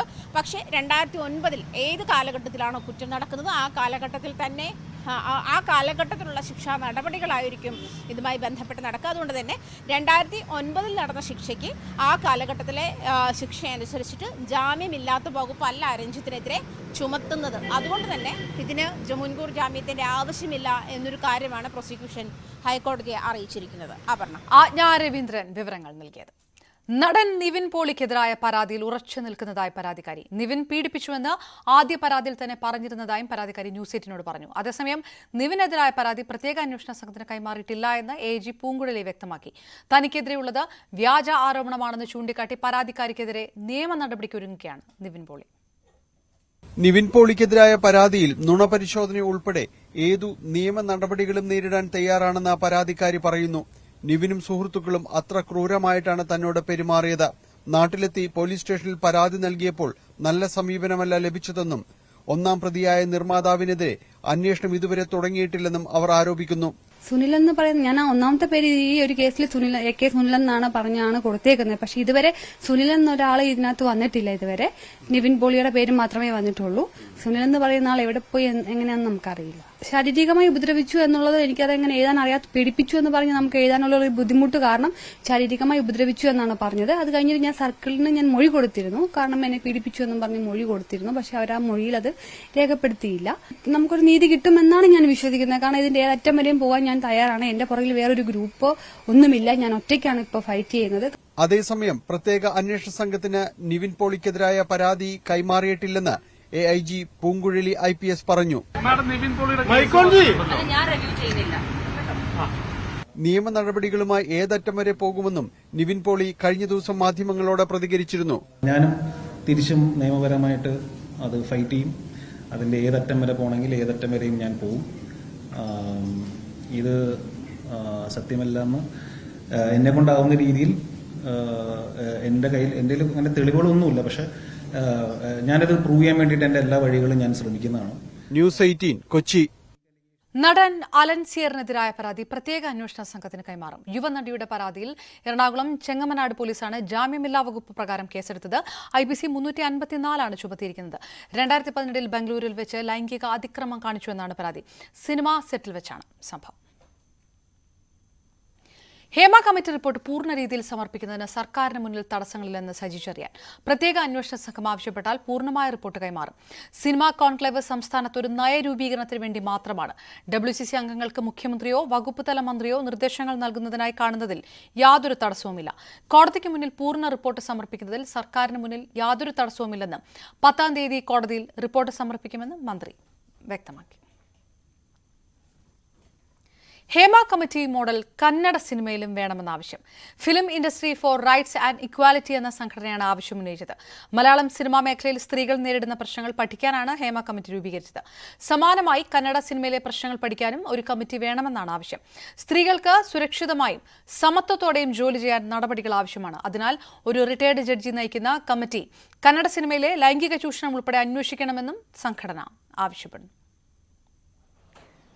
കന്നഡ സിനിമാ മേഖലയിലും ഹേമ കമ്മിറ്റി മോഡൽ വേണമെന്ന ആവശ്യമാണ് ഉയർന്നിരിക്കുന്നത്. Film industry for rights and equality എന്ന സംഘടനയാണ് കന്നഡ സിനിമാ മേഖലയിൽ ഈ ആവശ്യവുമായി രംഗത്ത് വന്നിരിക്കുന്നത്. ഫയർ പറയുന്നത് പ്രധാനമായിട്ടും ഇത് ഒരു റിട്ടയർഡ് ജഡ്ജിയെ കൊണ്ട് അന്വേഷിപ്പിക്കണം. സ്ത്രീകൾ നേരിടുന്ന പ്രശ്നങ്ങൾ, പ്രത്യേകിച്ച് ലൈംഗിക ചൂഷണം ഉൾപ്പെടെയുണ്ടെങ്കിൽ അത് അന്വേഷിക്കണം എന്ന ആവശ്യമാണ് ഉയർത്തിയിരിക്കുന്നത്. ഒന്നുകിൽ ഒരു ഹൈക്കോടതി റിട്ടയർഡ് ജഡ്ജി അല്ലെങ്കിൽ ഒരു സുപ്രീം കോടതി റിട്ടയർഡ് ജഡ്ജി ഈ പ്രശ്നം പഠിക്കണം. അതിനുശേഷം ഒരു റിപ്പോർട്ട് തയ്യാറാക്കണം. അത് 3 മാസത്തിനുള്ളിൽ ഈ റിപ്പോർട്ട് തയ്യാറാക്കണമെന്നും ഈ റിപ്പോർട്ട് പ്രസിദ്ധീകരിക്കണം എന്നുമാണ് സംഘടനയുടെ ഭാഗത്തു നിന്ന് ആവശ്യം ഉയർന്നിരിക്കുന്നത്. നേരത്തെ ബംഗാളിലും അതുപോലെ തമിഴ്നാട്ടിലും ഇത്തരത്തിൽ ഒരു മോഡൽ ഉണ്ടാകണം എന്നൊരു ആവശ്യം ഉയർന്നിരുന്നു. അതിനുശേഷമാണ് ഇപ്പോൾ കന്നഡയിൽ നിന്നും ഇത്തരത്തിൽ ഒരു ആവശ്യം ഉയർന്നിരിക്കുന്നത്. പ്രധാനമായും പറയുന്നത് സ്ത്രീകൾ നേരിടുന്ന എല്ലാ തരത്തിലുള്ള പ്രശ്നങ്ങളും പഠിക്കണം. ലൈംഗിക ചൂഷണം ഉൾപ്പെടെ നടക്കുകയാണെങ്കിൽ അതിന് ഒരു അറുതി വരുത്തണം എന്നതുൾപ്പെടെയുള്ള കാര്യങ്ങളാണ് സംഘടന ഉയർത്തി പറയുന്നത്.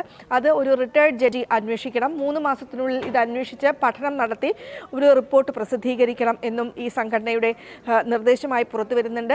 ഈ സിനിമാ മേഖലയിലെ പ്രവർത്തകർ, അതായത് നടന്മാർ, നടിമാർ ഉൾപ്പെടെ ഈ മറ്റ് ടെക്നിക്കൽ സ്റ്റാഫിൻ്റേതുൾപ്പെടെയുള്ള അനുകൂലമായ ഒരു സമീപനമാണ് ഈ ഫയറിൻ്റെ സ്റ്റേറ്റ്മെൻറ്റിനോടൊപ്പം ഉണ്ടായിരിക്കുന്നത്. 153 പേർ ഇതിനോടകം തന്നെ ഇത്തരത്തിൽ ഒരു കമ്മിറ്റി വേണം എന്നൊരു ആവശ്യവുമായി രംഗത്ത് വരികയും ചെയ്തിട്ടുണ്ട്. മലയാളത്തിലെ പോലെ തമിഴ് സിനിമയിൽ താൻ ലൈംഗികാതിക്രമം നേരിട്ടിട്ടില്ല എന്ന നടി ചാർമിള. സംവിധായകൻ ഹരിഹരൻ അടക്കം തന്നോട് അപമര്യാദയായി പെരുമാറിയിട്ടുണ്ട്. അഡ്ജസ്റ്റ്മെന്റുകൾ വേണ്ട എന്ന് പറഞ്ഞതിനാൽ തനിക്ക് മലയാളത്തിൽ കുറച്ച് സിനിമകൾ നഷ്ടമായി എന്നും ചാർമിള ന്യൂസ് 18 പറഞ്ഞു.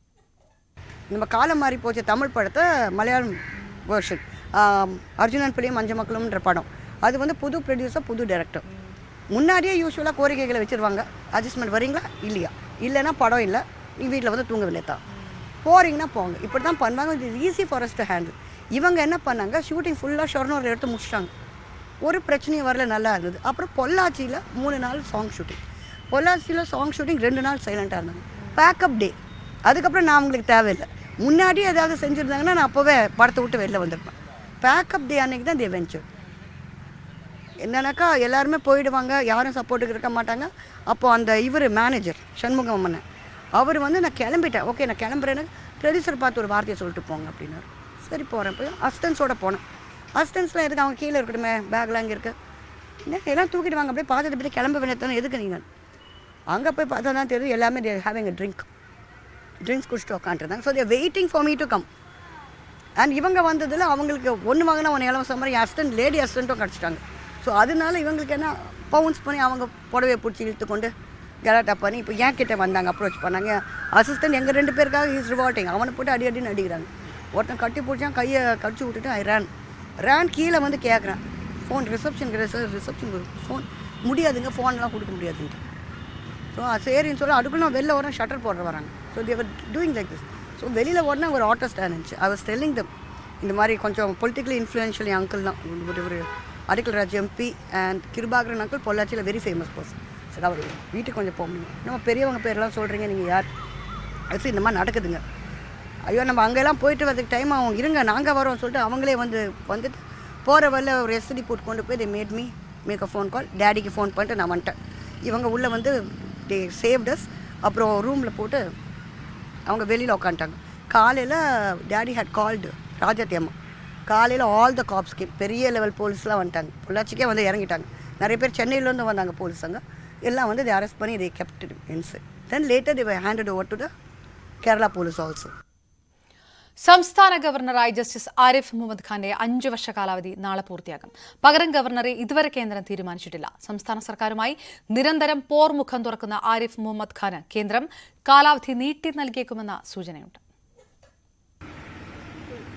മുൻപെങ്ങുമില്ലാത്ത വിധം കേരള രാജ്ഭവൻ വാർത്തകളിൽ നിറഞ്ഞത്. രാജ്ഭവൻ വാർത്താ കേന്ദ്രമായി മാറിയത് ആരിഫ് മുഹമ്മദ് ഖാൻ എന്ന പ്രായോഗിക രാഷ്ട്രീയത്തിൽ പയറ്റിത്തെളിഞ്ഞ നേതാവ് കേരള ഗവർണറായി വന്നതോടുകൂടിയാണ് കഴിഞ്ഞ 5 വർഷം, അതായത് നാളെ അദ്ദേഹത്തിന്റെ കാലാവധി, അദ്ദേഹത്തിന് അനുവദിച്ച സമയം പൂർത്തിയാകും. അദ്ദേഹത്തിന്റെ 5 വർഷം പൂർത്തിയാകും. ഈ 5 വർഷ കാലയളവിലാണ് കേരള രാഷ്ട്രീയം ഏറ്റവും അധികം രാജ്ഭവനെ കേന്ദ്രീകരിച്ച് നീങ്ങിയത്. രാജ്ഭവനിൽ ഉണ്ടാകുന്ന ഓരോ നീക്കങ്ങളും സംസ്ഥാന രാഷ്ട്രീയത്തെ സ്വാധീനിച്ചത്. നേരത്തെയൊക്കെ ഗവർണർമാർ വളരെ ചുരുങ്ങിയ സന്ദർഭങ്ങളിൽ മാത്രമേ മാധ്യമങ്ങളുമായി കൂടിക്കാഴ്ച നടത്താറുണ്ടായിരുന്നുള്ളൂ. വളരെ ചുരുങ്ങിയ സന്ദർഭങ്ങളിൽ മാത്രമേ ഗവർണറുടെ വാക്കുകൾ കേരള രാഷ്ട്രീയം ശ്രദ്ധിച്ചിട്ടുള്ളൂ. വളരെ ചുരുങ്ങിയ സമയങ്ങളിൽ മാത്രമേ ഗവർണർ വാർത്തകളിൽ ഇടപെടാറുള്ളൂ, അല്ലെങ്കിൽ കേരളത്തിൽ സംസ്ഥാനം നടക്കുന്ന സംഭവവികാസങ്ങളിൽ ആ രീതിയിൽ ഇടപെടാറുള്ളൂ. പക്ഷേ ആരിഫ് മുഹമ്മദ് ഖാൻ വന്നതോടുകൂടി കാര്യങ്ങൾ പൂർണ്ണമായും മാറിമറിഞ്ഞു.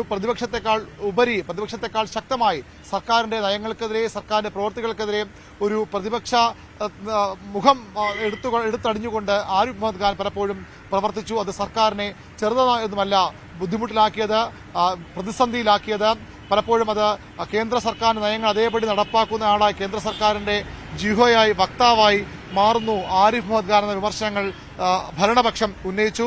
ഗവർണർക്കെതിരെ പല തവണ സർക്കാർ സമരത്തിന്, CPM സമരത്തിന് രാജ്ഭവന് മുന്നിൽ, ഇടതുമുന്നണി ഒന്നടങ്കം സമരത്തിന് രാജ്ഭവന് മുന്നിൽ വരേണ്ടി വന്നു. മുഖ്യമന്ത്രിയും ഗവർണറും കണ്ടാൽ പരസ്പരം മുഖത്ത് പോലും നോക്കാത്ത, ചിരിക്കാത്ത തരത്തിലുള്ള ശത്രുതയിലേക്ക് കാര്യങ്ങൾ മാറി.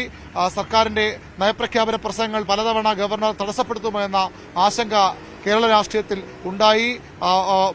പൗരത്വ നിയമ ഭേദഗതി വരുമ്പോഴും അതിനുശേഷം സർവകലാശാലകളുടെ പേരിലും, സർവകലാശാല ബില്ലിന്റെ പേരിലും, ലോകായുക്ത ഭേദഗതി ബില്ലിന്റെ പേരിലും ഒക്കെ ഗവർണറും സർക്കാരും നിരന്തരം ഏറ്റുമുട്ടി. ബില്ലുകൾ ഗവർണർ നിരന്തരം തടഞ്ഞുവയ്ക്കുന്നതിനെതിരെ സർക്കാർ സുപ്രീം കോടതിയെയും രാഷ്ട്രപതിയെയും വരെ സമീപിക്കുന്ന സാഹചര്യമുണ്ടായി. ഇപ്പോഴും ചില ബില്ലുകൾ ഗവർണറുടെ പരിഗണനയിലാണ്. അങ്ങനെയൊക്കെ പിണറായി സർക്കാരുമായി ഏറ്റവും അധികം ഏറ്റുമുട്ടലിന് അവസരമുണ്ടാക്കിയ, അല്ലെങ്കിൽ നേർക്കുനേർ പോരാടിയ ഗവർണർ ആരിഫ് മുഹമ്മദ് ഖാന്റെ കാലാവധി 5 വർഷം എന്ന കാലാവധി നാളെ അവസാനിക്കുകയാണ്. പക്ഷേ ഇതുവരെയും അദ്ദേഹത്തെ മാറ്റിക്കൊണ്ടൊരു തീരുമാനം, അല്ലെങ്കിൽ പുതിയ ആളെ നിയമിച്ചുകൊണ്ടുള്ള തീരുമാനം രാഷ്ട്രപതി ഭവനിൽ നിന്ന്, കേന്ദ്രത്തിൽ നിന്ന് ഉണ്ടായിട്ടില്ല. സാധാരണഗതിയിൽ ഗവർണർക്ക് ഒരു നിശ്ചിത കാലാവധി എന്ന് പറയുമ്പോൾ 5 വർഷം പൂർത്തിയാകുമ്പോൾ പകരം ആൾ വരുമ്പോൾ ഒഴിഞ്ഞുകൊടുക്കുക എന്നുള്ളതാണ്. കഴിഞ്ഞ തവണ വരെയും ആരിഫ് മുഹമ്മദ് ഖാൻ കേരളത്തിൽ എത്തും വരെയും അങ്ങനെയായിരുന്നു കാര്യങ്ങൾ. 3 ദിവസം മുമ്പ് കഴിഞ്ഞ ഗവർണർ ജസ്റ്റിസ് പി സദാശിവത്തിന്റെ കാലാവധി 5 വർഷമാകുന്നതിന് 3 ദിവസം മുമ്പ് പുതിയ ആളെ നിയമിച്ച് രാഷ്ട്രപതി ഭവൻ വിജ്ഞാപനമിറക്കി. കൃത്യം 6-ാം തീയതി അന്ന് പുതിയ ഗവർണറായി ആരിഫ് മുഹമ്മദ് ഖാൻ സ്ഥാനമേൽക്കുകയും ചെയ്തു. പക്ഷേ ഇപ്പോഴും ഇതുവരെയും അത്തരം ഒരു കമ്മ്യൂണിക്കേഷനും രാഷ്ട്രപതി ഭവനിൽ നിന്ന് രാജ്ഭവനിലോ സംസ്ഥാന സർക്കാരിനോ ലഭിച്ചിട്ടില്ല. അതായത് നാളെ കാലാവധി കഴിഞ്ഞാലും അല്ലെങ്കിൽ 5 വർഷം പൂർത്തിയായാലും ആരിഫ് മുഹമ്മദ് ഖാൻ തുടരുമെന്ന് തന്നെയാണ് മനസ്സിലാകുന്നത്. വരും ദിവസങ്ങളിൽ തീരുമാനമുണ്ടാകുമോ എന്ന കാര്യത്തിൽ വ്യക്തതയില്ല. ഈ മാസം അവസാനം വരെ ചില പരിപാടികൾ ആരിഫ് മുഹമ്മദ് ഖാൻ ഏറ്റെടുത്തിട്ടുണ്ട്. ഈ മാസം പകുതി വരെ അദ്ദേഹത്തിന്റെ അതിഥികൾ രാജ്ഭവനിൽ താമസിക്കും. ഈ ദിവസങ്ങളിലൊക്കെ അദ്ദേഹം ഇവിടെ ആളുകളെ കാണാനും തീരുമാനമെടുത്തിട്ടുണ്ട്. അങ്ങനെയെങ്കിൽ നേരത്തെയൊക്കെ ഉയർന്ന അഭ്യൂഹം പോലെ ആരിഫ് മുഹമ്മദ് ഖാൻ സംസ്ഥാനത്ത് ഗവർണറെ തുടരുമോ എന്ന തരത്തിലുള്ള വാർത്തകൾക്കാണിപ്പോൾ പ്രാധാന്യം, അല്ലെങ്കിൽ അത്തരം അഭ്യൂഹങ്ങളാണ് ഉയരുന്നത്. ഏതായാലും അങ്ങനെയാണെങ്കിൽ അത് ചരിത്രമാകും. അതിന് ആ രീതിയിലുള്ള തീരുമാനം രാഷ്ട്രപതി ഭവന്റെ ഭാഗത്തും കേന്ദ്ര സർക്കാരിന്റെ ഭാഗത്തും ഉണ്ടാകും. സർക്കാരിന് തലവേദന വീണ്ടും കൂടുമോ എന്ന് അറിയേണ്ടിയിരിക്കുന്നു. പിണറായി വിജയനുമായി നേർക്കുനേർ ഏറ്റുമുട്ടാൻ കെൽപ്പ് കാട്ടിയ, അതിന് ധൈര്യം കാട്ടിയ, അങ്ങനെ നിരന്തര പോർമുഖങ്ങൾ തുറന്ന ആരിഫ് മുഹമ്മദ് ഖാൻ വീണ്ടും ഒരു 5 വർഷം കൂടി ഇതേ സ്ഥാനത്തുണ്ടാകുമോ എന്നാണ് കേരള രാഷ്ട്രീയം, പ്രത്യേകിച്ച് ഭരണ നേതൃത്വം ആകാംക്ഷയോടെ, ആശങ്കയോടെ ഉറ്റുനോക്കുന്നത്. മലപ്പുറം പെരുമ്പടപ്പിൽ വീടിന് തീപിടിച്ച് ഗുരുതരമായ പൊള്ളലേറ്റ 3 പേർ മരിച്ചു. ഏറാട്ടുവീട്ടിൽ സരസ്വതി, മകൻ മണികണ്ഠൻ, ഭാര്യ റീന എന്നിവരാണ് മരിച്ചത്. സാമ്പത്തിക ബാധ്യതയെ തുടർന്ന് ആത്മഹത്യ എന്നാണ് പ്രാഥമിക വിവരം. ഇന്ന് പുലർച്ചെ 1 മണിയോടെ വീടിന്റെ ഒരു മുറിയിലാണ് തീപിടുത്തമുണ്ടായത്. ഇവരെ രക്ഷിക്കാനുള്ള ശ്രമത്തിനിടെ മണികണ്ഠന്റെ മക്കളായ അനിരുദ്ധൻ, നന്ദന എന്നിവർക്കും പൊള്ളലേറ്റിരുന്നു. ഇവർ തൃശൂർ മെഡിക്കൽ കോളേജ് ആശുപത്രിയിൽ ചികിത്സയിലാണ്. ബഹളം കേട്ട് ഓടിയെത്തിയ നാട്ടുകാർ വാതിൽ ചവിട്ടി പൊളിച്ചാണ് ഇവരെ പുറത്തെടുത്തത്. മുറിയിൽ നിന്ന് പെട്രോൾ സൂക്ഷിച്ച കുപ്പിയും മറ്റ് അവശിഷ്ടങ്ങളും പോലീസ് കണ്ടെടുത്തു. സംഭവത്തിൽ പോലീസ് അന്വേഷണം ആരംഭിച്ചു. തിരുവനന്തപുരം പാപ്പനംകോട് തീപിടുത്തത്തിൽ 2 പേർ വെന്ത് മരിച്ച സംഭവം ആസൂത്രിതമെന്ന സംശയത്തിൽ പോലീസ്. കൊല്ലപ്പെട്ട വൈഷ്ണയെ കത്തികൊണ്ട് കുത്തിയ ശേഷം തീ കൊളുത്തി കൊന്നതാകാമെന്നാണ് പോലീസ് പറയുന്നത്. മരിച്ച 2ാമത്തെ ആൾ വൈഷ്ണയുടെ 2ാം ഭർത്താവ് ബിനുകുമാർ ആണോ എന്നതാണ് പോലീസ് അന്വേഷിക്കുന്നത്. ഇന്നലെ ഉച്ചയോടെയാണ് പാപ്പനംകോട്ടെ ന്യൂ ഇന്ത്യ ഇൻഷുറൻസ് കമ്പനിയുടെ ഏജൻസി ഓഫീസിൽ തീപിടുത്തമുണ്ടായത്. വൻ പൊട്ടിത്തെറി കേട്ടെന്നും പിന്നാലെ സ്ഥാപനത്തിൽ നിന്ന് തീയും പുകയും ഉയർന്നത് കണ്ടുവെന്നുമാണ് സമീപവാസികളുടെ മൊഴി. തുടർന്ന് തീ അണച്ചതോടെയാണ് കത്തി നശിച്ച സ്ഥാപനത്തിനുള്ളിൽ 2 മൃതദേഹങ്ങൾ കണ്ടെത്തിയത്. മരിച്ചവരിൽ ഒരാൾ സ്ഥാപനത്തിലെ ജീവനക്കാരിയായ തിരുവനന്തപുരം തോന്നക്കൽ സ്വദേശിനി വൈഷ്ണയാണെന്ന് പ്രാഥമിക ഘട്ടത്തിൽ തന്നെ കണ്ടെത്തി. രണ്ടാമത്തെയാൾ പുരുഷനെന്ന് കണ്ടെത്തിയെങ്കിലും ആരെന്ന് തിരിച്ചറിയാൻ നടത്തിയ അന്വേഷണത്തിലാണ് തീപിടുത്തം ആസൂത്രിതമെന്ന സംശയത്തിലേക്ക് പോലീസിനെ നയിച്ചത്. ഇന്നലെ രാവിലെ വൈഷ്ണയുടെ 2ാം ഭർത്താവ് തിരുവനന്തപുരം നരുവാമൂട് സ്വദേശി ബിനുകുമാർ സ്ഥാപനത്തിലെത്തി ബഹളമുണ്ടാക്കിയെന്ന സംശയമുണ്ടായതോടെ പോലീസ് ഇയാളെ കേന്ദ്രീകരിച്ച് അന്വേഷണം തുടങ്ങി. എന്നാൽ ഇന്നലെ രാവിലെ മുതൽ ഇയാളെ കാണാനില്ലെന്നും ഫോൺ സ്വിച്ച് ഓഫ് ആണെന്നുമുള്ള വിവരമാണ് ലഭിച്ചത്. ഇതോടെ കൊല്ലപ്പെട്ട 2ാമത്തെയാൾ ബിനുകുമാർ തന്നെയാണോ എന്ന സംശയത്തിലായി പോലീസ്. തുടർന്ന് നടന്ന പരിശോധനയിൽ കത്തിക്കരിഞ്ഞ സ്ഥാപനത്തിൽ നിന്ന് ഒരു കത്തിയും ഒഴിഞ്ഞ കുപ്പിയും കണ്ടെടുത്തു. വൈഷ്ണയെ കുത്തിക്കൊലപ്പെടുത്തിയ ശേഷം കുപ്പിയിൽ കരുതിയിരുന്ന പെട്രോളോ മണ്ണെണ്ണയോ ഉപയോഗിച്ച് തീ കൊളുത്തിയതാകാമെന്നാണ് പോലീസ് കരുതുന്നത്. എന്നാൽ CCTV ദൃശ്യങ്ങളിൽ വേണ്ടത്ര തെളിവുകൾ കണ്ടെത്താൻ കഴിഞ്ഞിട്ടില്ല. പൂർണ്ണമായും കത്തിക്കരിഞ്ഞ നിലയിൽ കണ്ടെത്തിയ പുരുഷന്റെ മൃതദേഹം ആരുടേതെന്ന് കണ്ടെത്താൻ DNA പരിശോധന നടത്താനുള്ള നീക്കത്തിലാണ് പോലീസ്. ന്യൂസ് 18 തിരുവനന്തപുരം. തൃശൂർ മരത്താക്കരയിലും വൻ തീപിടുത്തം. ഫർണിച്ചർ ഷോറൂമിലാണ് തീപിടിച്ചത്. പുലർച്ചെ 3:30യോടെയാണ് സംഭവം. 5 യൂണിറ്റ് ഫയർഫോഴ്സ് എത്തി തീ നിയന്ത്രണ വിധേയമാക്കി.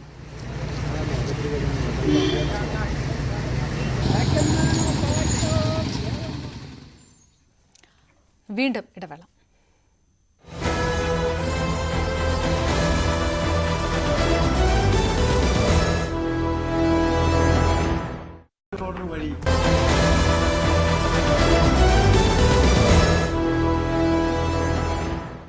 സിംഗപ്പൂർ സന്ദർശനത്തിനെത്തിയ പ്രധാനമന്ത്രി നരേന്ദ്രമോദിക്ക് ഊഷ്മള വരവേൽപ്പ്. ബ്രൂണൈ സന്ദർശനത്തിന് ശേഷമാണ് നരേന്ദ്രമോദി സിംഗപ്പൂരിലെത്തിയത്. ഇരു രാജ്യങ്ങളും തമ്മിലുള്ള ഉഭയകക്ഷി ബന്ധം ശക്തമാക്കുമെന്ന് സന്ദർശനം സംബന്ധിച്ച മോദി പറഞ്ഞു.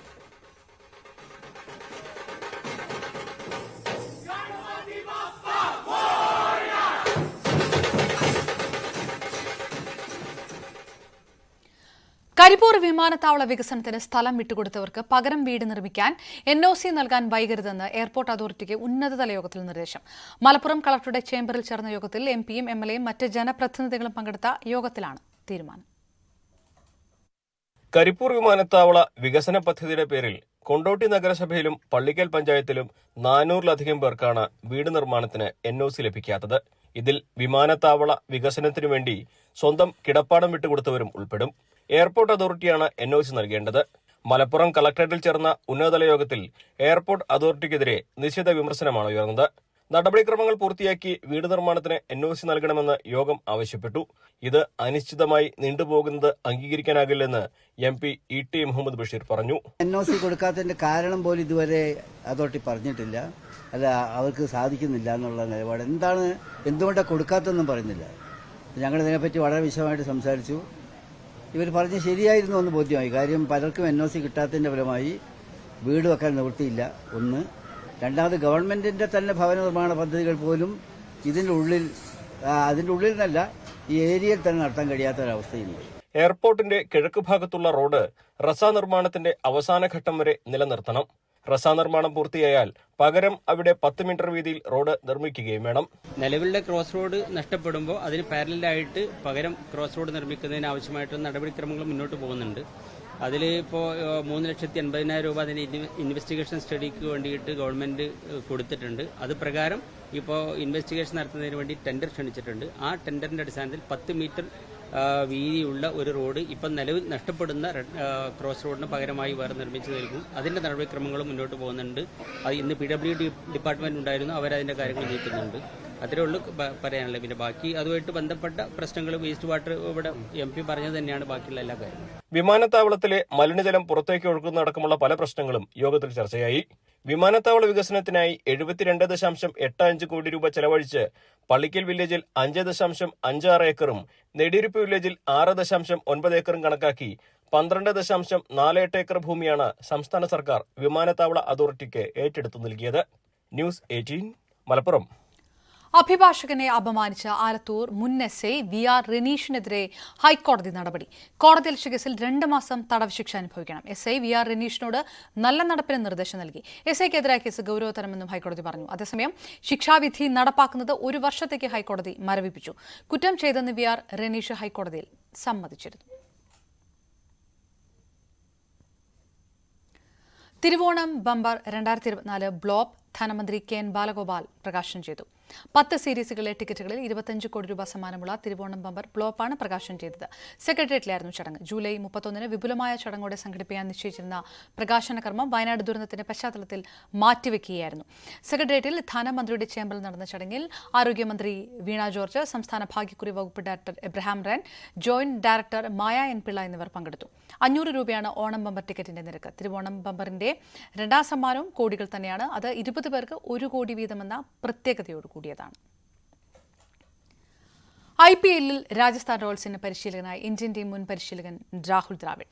2020 ലോകകപ്പ് നേട്ടത്തിന് പിന്നാലെ ഇന്ത്യയുടെ പരിശീലക സ്ഥാനം രാഹുൽ ഒഴിഞ്ഞിരുന്നു. അടുത്ത സീസണിലേക്കാണ് ദ്രാവിഡ് രാജസ്ഥാനുമായി കരാറുപ്പെട്ടത്. ദ്രാവിഡിന്റെ സഹപരിശീലകനായി ഇന്ത്യൻ ടീം മുൻ ബാറ്റിംഗ് പരിശീലകൻ വിക്രം റാത്തോഡിനെ എത്തിക്കാനും രാജസ്ഥാൻ ശ്രമിക്കുന്നുണ്ട്. സ്വർണ്ണവെള്ളി നിരക്കുകൾ നോക്കാം. കവിത ഗോൾഡ് ആൻഡ് ഡയമണ്ട്സ് ഇന്നത്തെ സ്വർണം വെള്ളി നിരക്കുകൾ നിങ്ങൾക്കായി സമർപ്പിക്കുന്നത് wedding collections from Kavitha gold and diamonds. സ്വർണം 22 ക്യാരറ്റ് ഗ്രാമിന് 6670 രൂപ, പവന് 53,360 രൂപ. 18 ക്യാരറ്റ് ഗ്രാമിന് 5530, പവന് 44,240 രൂപ. വെള്ളി ഗ്രാമിന് 92 രൂപ, കിലോയ്ക്ക് 92,000 രൂപ. കവിത ഗോൾഡ് ആൻഡ് ഡയമണ്ട്സ് ഇന്നത്തെ സ്വർണം വെള്ളി നിരക്കുകൾ നിങ്ങൾക്കായി സമർപ്പിക്കുന്നത് wedding collections from Kavitha gold and diamonds. അസുഖങ്ങൾ കാരണം ദുരിതത്തിന്റെ പടുകുഴിയിലാണ് തൃശൂരിലെ സതീഷിന്റെ കുടുംബം. സതീഷിന്റെ ഇരുവൃക്കകളും തകരാറിലാണ്. നട്ടല് സംബന്ധമായ രോഗിയാണ് ഭാര്യ സുനിത. ജോലിക്ക് പോകാൻ കഴിയാത്ത ഇരുവരും സന്മനസ്സുള്ളവരുടെ കാരുണ്യം തേടുകയാണ്. ഈ റിപ്പോർട്ടോടുകൂടി ലൈവ് അറ്റ് 6 പൂർണ്ണമാകുന്നു. നമസ്കാരം. 2 വൃക്കകളും തകരാറിലായ തൃശൂർ അന്നമട സ്വദേശി ആർ സതീഷിന് വൃക്ക മാറ്റിവെക്കാൻ 40 ലക്ഷം രൂപ വേണം. നട്ടല് സംബന്ധമായ രോഗത്താൽ വലയുകയാണ് ഭാര്യ സുനിതയും. കൂലിപ്പണി ചെയ്ത് ജീവിച്ചിരുന്ന ഇരുവരും വഴിമുട്ടിയ അവസ്ഥയിലാണ്. ഇത് എൻ്റെ ഭർത്താവ് സതീഷാണ്. ആൾക്ക് 2 കിഡ്നിയും കംപ്ലൈൻ്റ് ആയിട്ടിരിക്കുകയാണ്. അപ്പം ഇപ്പോൾ കിഡ്നി ട്രാൻസ്പ്ലാന്റ് ചെയ്യണമെന്നാണ് ഡോക്ടർ പറഞ്ഞിരിക്കുന്നത്. അപ്പം അതിന് ഭീമമായ തുക കണ്ടെത്താൻ നമുക്ക് കഴിയണില്ല. അപ്പോൾ അതുകൊണ്ട് നല്ലവരായ ജനങ്ങൾ ഇപ്പോൾ ഡയാലിസിസ് ആഴ്ചയിൽ 3 എണ്ണം ഉള്ളത്. അപ്പോൾ നാട്ടുകാരും അയൽക്കാരും ഒക്കെ സഹായിച്ചിട്ടാണ് ഇപ്പോൾ ഡയാലിസിസ് ചെയ്തുകൊണ്ടിരിക്കുന്നത്. അപ്പോൾ ആഴ്ചയിൽ തന്നെ 1500 രൂപ ചിലവുണ്ട്. അപ്പോൾ അത് കാരണം ഇപ്പോൾ ഈ ഭീമമായ തുക കണ്ടെത്താനുള്ള കഴിവ് നമുക്കില്ലേ. എനിക്കും വയ്യാത്ത ആളാണ്. അപ്പോൾ അതുകൊണ്ട് എനിക്ക് ജോലിക്ക് പോകാനൊന്നും പറ്റണില്ല. ഞങ്ങൾ രണ്ടാളും ജോലിക്ക് പോകണമില്ല. അപ്പോൾ അത് കാരണത്താൽ ഈ കിഡ്നി ട്രാൻസ്പ്ലാന്റിന് നല്ല ഭീമമായ തുക കണ്ടെത്താനായിട്ട് വേറെ ഒരു നിവൃത്തിയില്ല. കാര്യമായ ബന്ധുബലമോ സാമ്പത്തിക അടിത്തറയോ ഇവർക്കില്ല. സതീഷിന് ആഴ്ചയിൽ 3 ഡയാലിസിസ് ചെയ്യണം. വൃക്ക മാറ്റിവെക്കണമെന്നാണ് ഡോക്ടർമാർ നിർദ്ദേശിച്ചിരിക്കുന്നത്. കുടുംബത്തെ സഹായിക്കാനായി VR സുനിൽകുമാർ MLA ഉൾപ്പെടെ ചേർന്ന് ചികിത്സാ സഹായനിധി രൂപീകരിച്ചിട്ടുണ്ട്. ന്യൂസ് 18 തൃശൂർ.